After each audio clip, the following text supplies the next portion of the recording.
So, Sophia Loren says that, and then people start saying, oh, she was actually really beautiful, so that's really funny, she should say something like that. But then I implored people to look at her picture. Look at, pictures of Sophia Loren. If you really, really look, she really projects a lot of beauty. And because she's such a fine actress, she could project a hideous person as well. If she didn't have this joie de vivre, this sensuality, this passion from a very young age when she was a teenager and very, very poor, living with her mother, trying to help her mother, and getting into show business to make a living, and deciding to be sexy, and deciding this and deciding that. So she rocks the look, she rocks the whole thing, and she became it. Just the way Cary Grant went from being Archibald Leach, he created a character named Cary Grant. He started to be that character, in his acting until he became that person. He became the gallant, genteel, gentleman, handsome, that we know now as Cary Grant.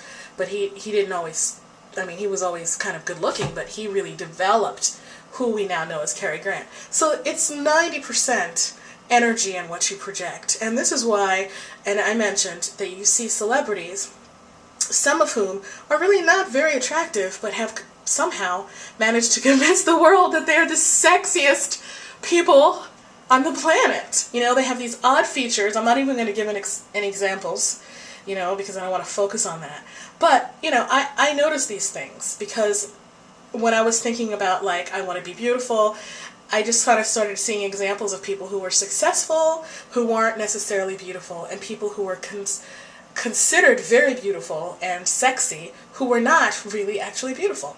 And then the last thing is, everybody's got certain types. So somebody could be really, really considered attractive to a certain population of people, but another population of people won't think they're attractive at all. Like a lot of people who are considered really attractive in, I think, Caucasian American culture, I think a lot of them have these really long, sort of what I call horse faces that I'm not attracted to, because my people kind of sort of have round faces.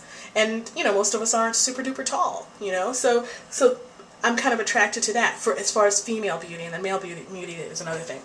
Anyway, getting back to why I even brought this thing up. So this chick said to me, oh, I forget what she said, and then she sent me a private message which said, have you looked?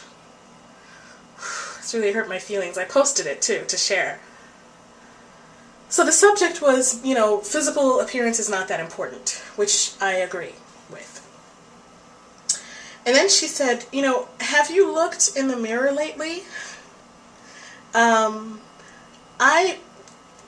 offense, but personally, I don't find you, she didn't even say I don't find you attractive. She said, I find you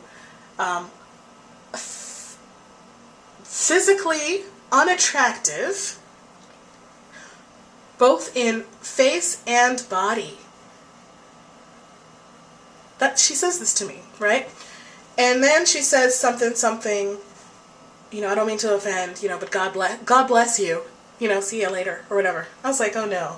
Oh no. You don't say something like that to me and then skip off with your little God bless you. So then I copied and pasted her message from my private message onto my wall with her name on it.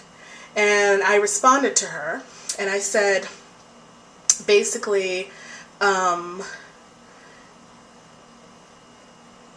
I think she was defensive because I had said to her, when she was saying, tell that to teenage boys, I could see that she didn't see herself as beautiful. Because I don't need to convince a population of teenage boys that I'm beautiful. I don't need to convince a population of men that I'm beautiful. I just need to walk into a room. And then you think what you'll think. I'm also not trying to shag the whole planet either. So what if you don't think I'm cute? I'm going to lose sleep about it. So anyway, in what she said, she projected her lack of feeling attractive. So then I said to her, teenage boys would think that you're attractive if you told them that you were attractive. Meaning, if you project yourself as attractive, they're going to think you're attractive. It's all in what you think of yourself. And it doesn't matter if you have a scar on your face. It doesn't matter. If you like, you know, do something with it and get a wicked fucking sour patch kids, I'm so sleepy. If you get a patch, if you cover it, excuse my French, if you cover it and then like, you know what I mean, like you just rock everything else and then you make that a thing, you make that your thing, and you call yourself, I don't know, pirate mama or something. I mean, if you just rock yourself, they're gonna think you're hot, and if they don't, they're not made for you. You gotta think you're hot. You know, just be hot. Just be you, be hot, rock it. Rock yourself. You know what I mean? Part 3.